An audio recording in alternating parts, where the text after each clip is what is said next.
Hello दोस्तों, आप सभी का फिर से स्वागत है एक नई वीडियो में। आज की इस वीडियो में 30 क्वेश्चन लेकर आए हैं। ये सीरीज नंबर 3 है। इसमें 61 से 90 क्वेश्चंस तक हम डिस्कस करेंगे। सभी क्वेश्चंस इंपॉर्टेंट और सिलेक्टेड हैं। एग्ज़ाम की दृष्टि से ये वीडियो आपके लिए काफ़ी हेल्पफुल है। वही क्वेश्चंस हैं जो कि एग्ज़ाम में बार बार पूछे गए हैं। तो चलिए शुरू करते हैं। देखिए क्वेश्चन है, मुगल चित्रकला के विषय में कौन सा कथन सत्य है।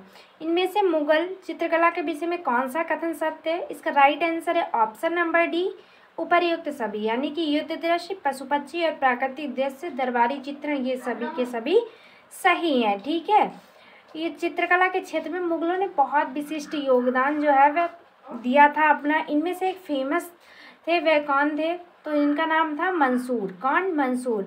ये जो थे ये एक प्राकृतिक दृश्य तथा पशु पक्षियों के चित्र बनाने में बहुत ही ज़्यादा निपुण थे और जहांगीर ने मंसूर को नादिर उल अस्त्र की उपाधि भी दी थी। नेक्स्ट क्वेश्चन देखिएगा। नेक्स्ट क्वेश्चन है, जनसंख्या की अत्यंत तीव्र गति से एकाएक वृद्धि से तात्पर्य है, तो क्या तात्पर्य है? इसका राइट आंसर क्या होगा, आप सभी बताइएगा कि जनसंख्या की अत्यंत तीव्र गति से एकाएक वृद्धि से तात्पर्य क्या है। तो इसका राइट आंसर है ऑप्शन नंबर ए, जनसंख्या विस्फोट। जनसंख्या विस्फोट जो है शब्द से तात्पर्य क्या है, तो इसका अर्थ सीधा सा है कि जनसंख्या की अत्यंत तीव्र गति से एकाएक वृद्धि से है। प्रत्येक देश में जब विकास होगा तो जन्म दर की तुलना में मृत्यु दर अधिक तीव्र गति से घटेगी और उसका परिणाम ये होगा कि जनसंख्या में वृद्धि होगी। नेक्स्ट क्वेश्चन देखिएगा। नेक्स्ट क्वेश्चन है, साल और सागौन के वृक्ष में किस प्राकृतिक वनस्पति पट्टी में पाए जाते हैं। जो साल और सागौन के वृक्ष हैं ये किस प्राकृतिक वनस्पति की पट्टी में पाए जाते हैं। तो इसका राइट आंसर है ऑप्शन नंबर सी, उष्णकटिबंधीय वन। कैसे? तो उष्णकटिबंधीय वन में पाए जाते हैं। साल और सागौन के वृक्ष जो हैं ये उष्णकटिबंधीय वनस्पति की पट्टी में पाए जाते हैं। ये वृक्ष जो होते हैं ये उष्णकटिबंधीय के मानसूनी प्रदेश के अंतर्गत आते हैं। ठीक है, नेक्स्ट क्वेश्चन देखिएगा। नेक्स्ट क्वेश्चन है हमारा, भारत के लिए समुद्री मार्ग की खोज का श्रेय जाता है। जो भारत के लिए समुद्री मार्ग की खोज की थी ये श्रेय किसको जाता है। राइट आंसर है ऑप्शन सी, पुर्तगालियों को। किसे जाता है? तो पुर्तगालियों को। भारत के लिए समुद्री मार्ग की खोज का श्रेय सिर्फ पुर्तगालियों को जाता है। इन्होंने कब? तो इन्होंने 17 मई 1498 को। कब? तो 17 मई 1498 को किसने की थी इसकी खोज? तो वास्को डी गामा ने की थी। ठीक है, किसने? तो वास्को डी गामा ने। अच्छा, कालीकट के एक हिंदू राजा जो जमोरिन ने उसका हार्दिक स्वागत भी किया था और उसे मसाले एवं जड़ी बूटियां इत्यादि ले जाने की आज्ञा भी प्रदान थी। Next question. नेक्स्ट क्वेश्चन है, ईसा की प्रथम सदी के आसपास विकसित मथुरा कला शैली में मूर्ति कला के लिए प्रयुक्त होता था। तो भाई कौन सा पत्थर प्रयुक्त होता था? राइट आंसर है ऑप्शन नंबर डी, लाल बलुआ पत्थर। मथुरा कला शैली का उदय जो है प्रसिद्ध कुषाण शासक जिनका नाम क्या था, तो कनिष्क था। क्या था? कनिष्क था। ठीक है, इन्हीं के काल में हुआ था और कहाँ? तो मथुरा में हुआ था। इस शैली में जो है लाल बलुआ पत्थर का प्रयोग किया जाता है। इस कला शैली के अंतर्गत बौद्ध, हिंदू एवं जैन धर्मों से संबंधित मूर्तियों का निर्माण किया गया और जो ये मथुरा कला शैली है ये गांधार शैली के ही समान है। Next question. नेक्स्ट क्वेश्चन है, भारत में एकल नागरिकता की अवधारणा अपनाई गई है। जो एकल नागरिकता की अवधारणा है ये किस देश से अपनाई गई? राइट आंसर है ऑप्शन नंबर ए, इंग्लैंड से। कहाँ से? इंग्लैंड से। भारतीय संविधान में इंग्लैंड के संविधान से क्या क्या अपनाया गया है? तो संसदात्मक शासन प्रणाली और एकल नागरिकता एवं विधि निर्माण, ये इंग्लैंड से ही अपनाए गए हैं। Next question. क्वेश्चन है, तैमूर लंग ने भारत पर आक्रमण किया था। जो तैमूर लंग थे इन्होंने भारत पर कब आक्रमण किया? राइट आंसर है ऑप्शन नंबर वी, 1398 में, 1398 में। ठीक है, सुल्तान जो नसरुद्दीन महमूद था ये कब से? तो 1394 से 1412 तक रहा। तुगलक वंश का ये जो था वह अंतिम शासक था। कौन? तो सुल्तान नसरुद्दीन महमूद तुगलक, जिसके शासनकाल में मध्य एशिया के मंगोल वंश यानी कि नायक तैमूर ने 1398 ईस्वी में भारत पर आक्रमण किया था।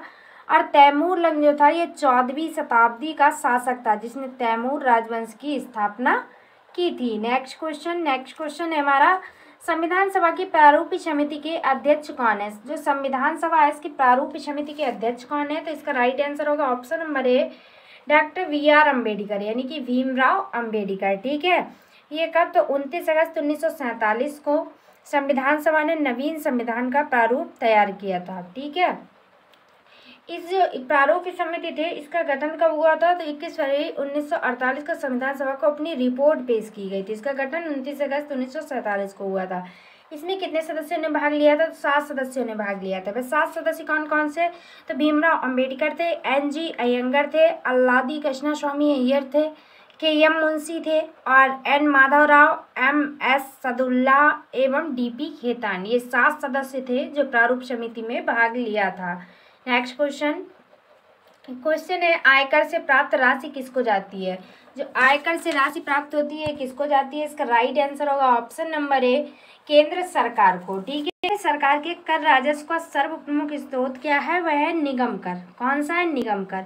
और अन्य इसके प्रमुख स्रोत हैं जैसे कि उत्पाद शुल्क हो गया, सेवा कर हो गया, सीमा शुल्क इत्यादि, ये केंद्र सरकार को ही जाते हैं। नेक्स्ट क्वेश्चन है, कौन सी नदी कश्मीर घाटी से बहती है? ठीक है, जो कौन सी नदी है वह कश्मीर घाटी से भी बहती है। तो आप सभी बताइएगा कि कौन सी नदी? इसका राइट आंसर होगा ऑप्शन नंबर ए, झेलम नदी। ठीक है, कौन सी नदी? तो झेलम नदी। झेलम जो है सिंधु नदी की सहायक नदी है। किसकी? तो सिंधु नदी की सहायक नदी है।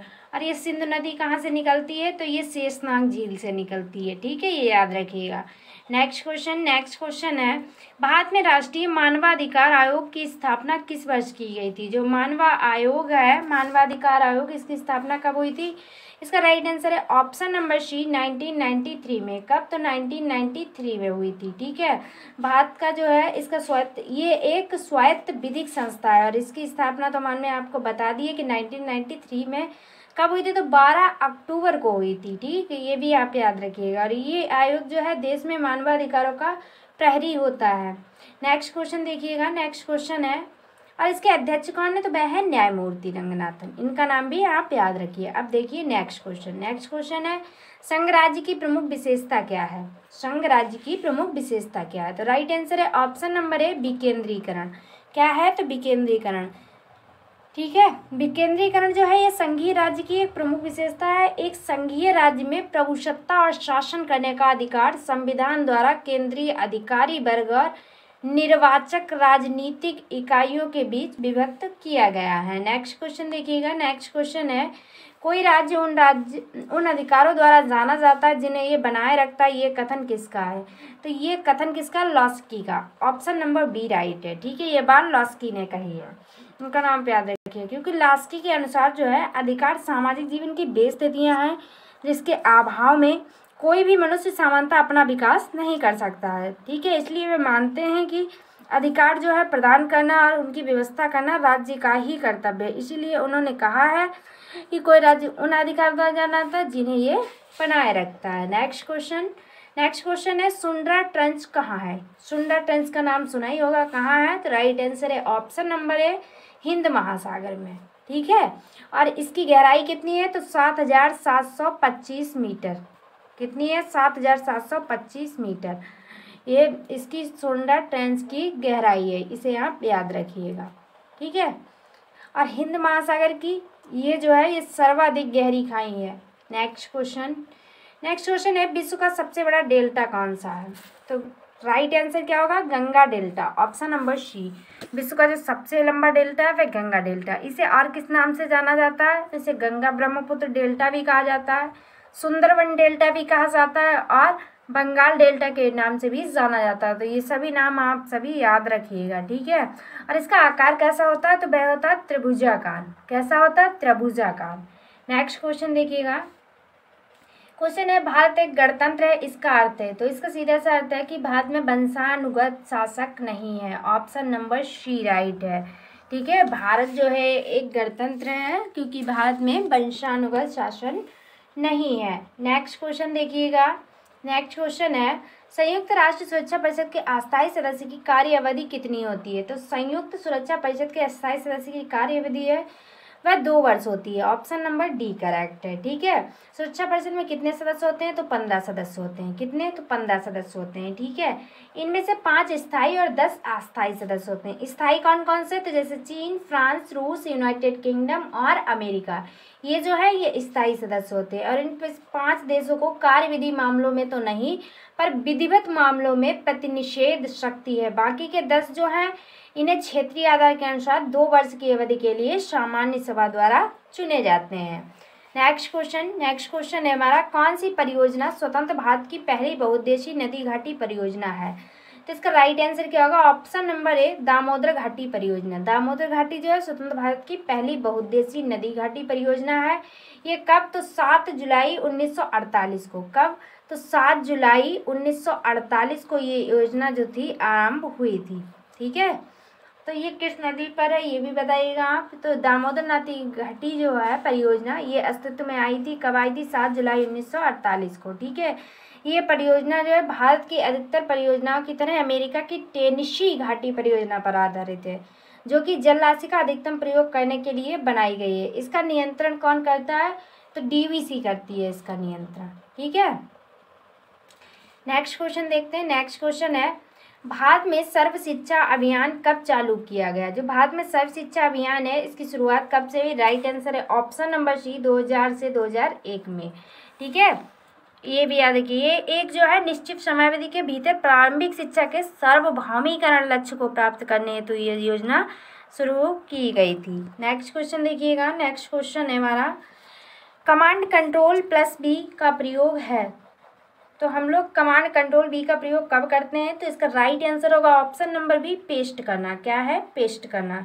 ठीक है, कंप्यूटर की जो कीबोर्ड में कंट्रोल प्लस बी कमांड का प्रयोग किसी भी टेक्स्ट को पेस्ट करने के लिए किया जाता है। नेक्स्ट क्वेश्चन है, राष्ट्रपति को राष्ट्रपति पद की शपथ कौन दिलाता है?